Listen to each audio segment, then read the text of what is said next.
Hello, I'm live. It is still Tuesday, the 25th of July 2023, and I'm reading Time Out of Mind, which is the autobiography of Joan Grant. I've read 4 of Joan Grant's books aloud. I think she's a wonderful writer, and she's a writer of far memory.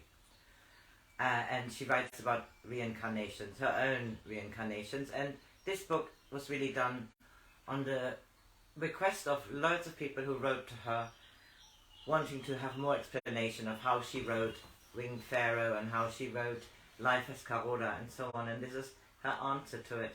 We're here in the second part of the book, chapter 6, Engagement Ring.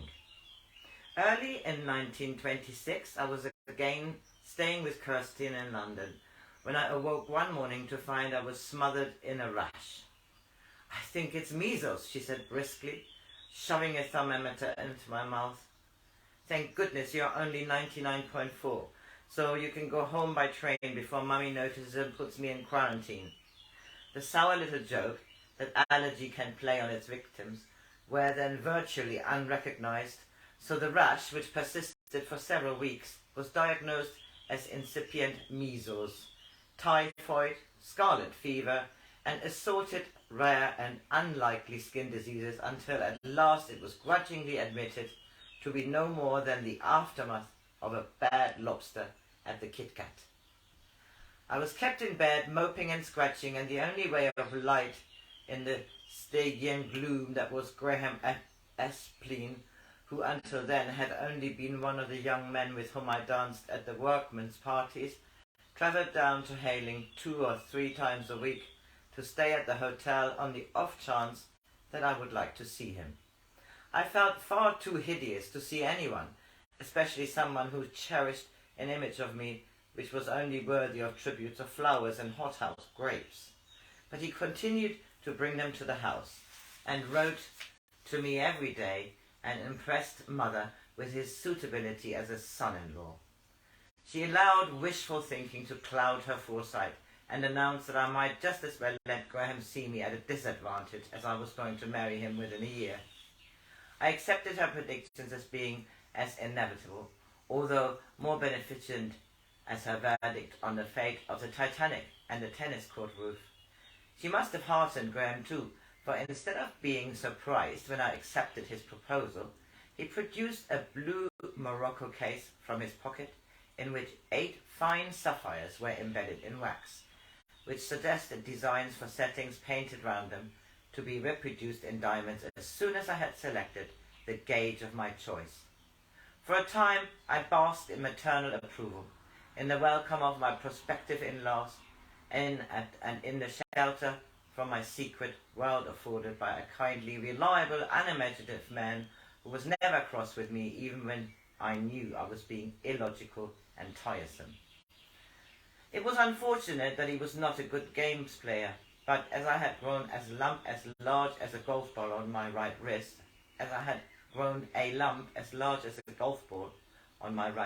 in consequence of playing in the girls' golf camp championship after cranking a borrowed Bentley which backfired and dislocated it, I could neither hold a club nor a racket, so that did not really matter.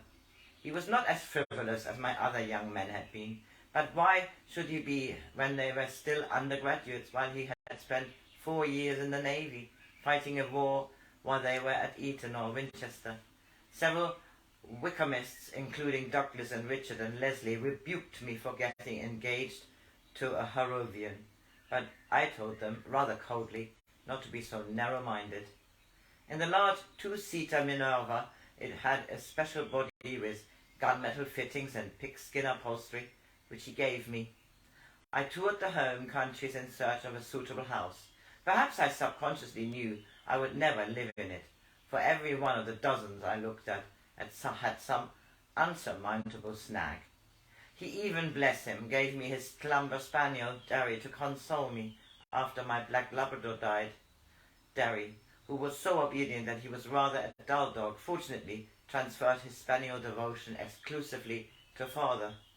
Acting as hostess to Graham's business friends, he was in shipping, which to me was as incomprehensible as being on the stock exchange, was at first amusing and then became rather monotonous. What was the point of taking people out to dinner when all both parties really wanted to do was to talk about money in an office? I asked him, and he seemed to think I was trying to be funny in not a very good taste. But I still thought it odd, and still do, that people who already have lots of money worry themselves into ulcers to get more, instead of enjoying it, and themselves.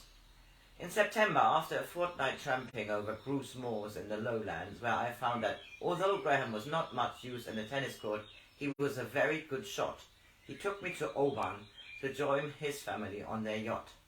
She was a three-masted schooner with an auxiliary, and in her we sailed rather aimlessly round the Western Isles, and then, still in light airs, came south to Holyhead.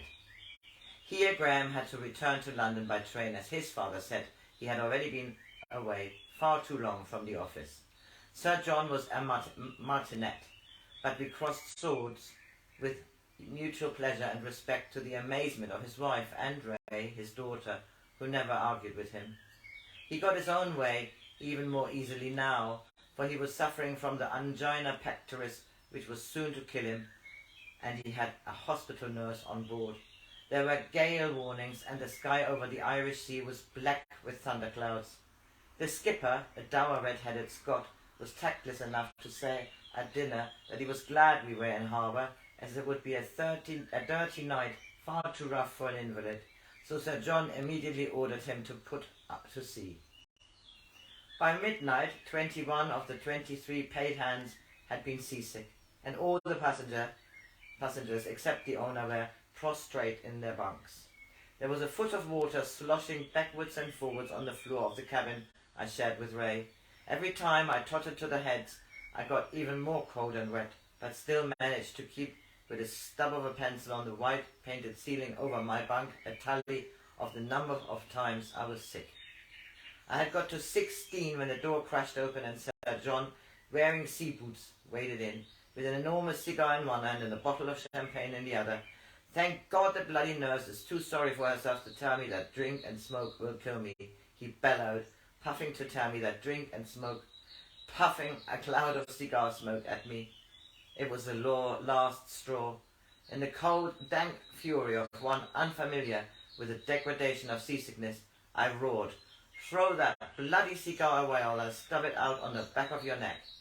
Ray opened a bleary eye to see what was going to happen to someone who had so rashly challenged the wrath of a father, which to her was so much more immediate than the wrath of God. He was a small man, but he now produced gargantuan laughter worthy of the storm.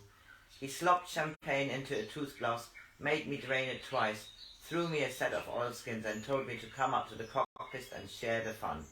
The rest of the night had the quality of the overture to the Flying Dutchman. 6 boards down, we scudded along under bare poles, wind devils screeching in the rigging, the yacht, a chariot careering madly among a host of wild white horses. At last we saw a light on the port bow. "It's the Land's End light," said the navigator, who by this time could only navigate himself on hand and knees. He was unduly optimistic, for when dawn came we found we had gone round the Scilly Isles.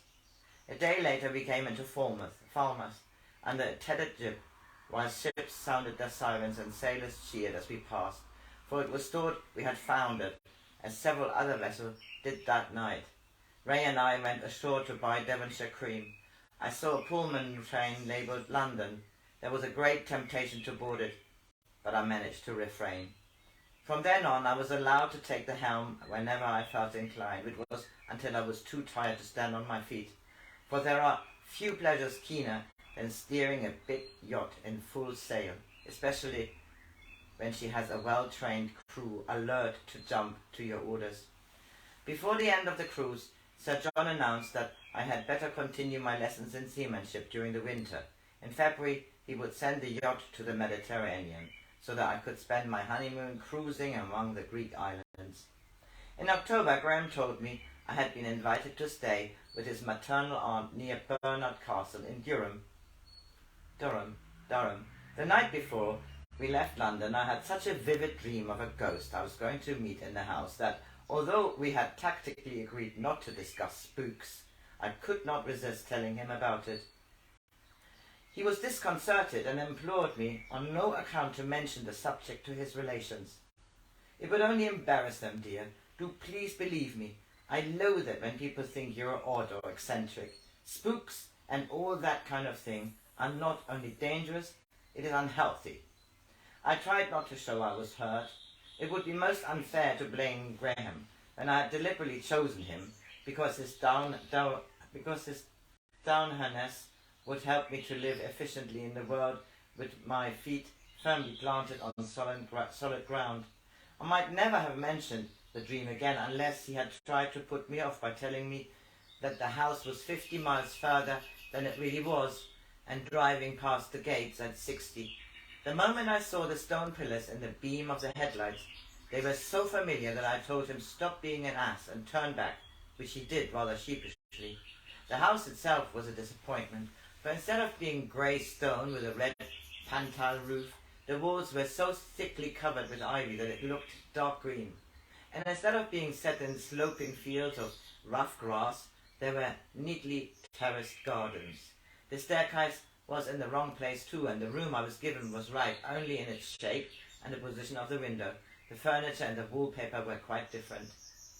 I found Graham's cousin Nora, who was the same age as me, very congenial. But for 2 days I was discreet and dutifully practiced casting with a pair of hardy trout rods that he had given me to encourage me to fish.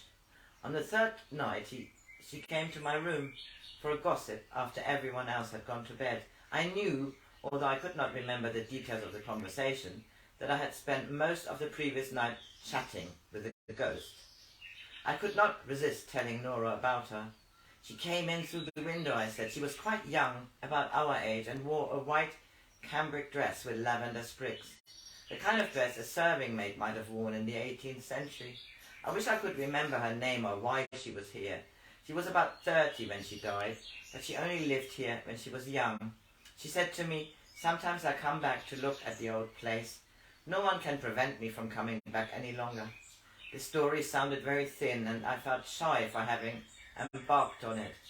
"I've had lots of dreams that were far more accurate than this one," I said defensively. "I've been trying not to dream lately because it's a thing I can't share with Graham. He's delighted that I got so many details wrong.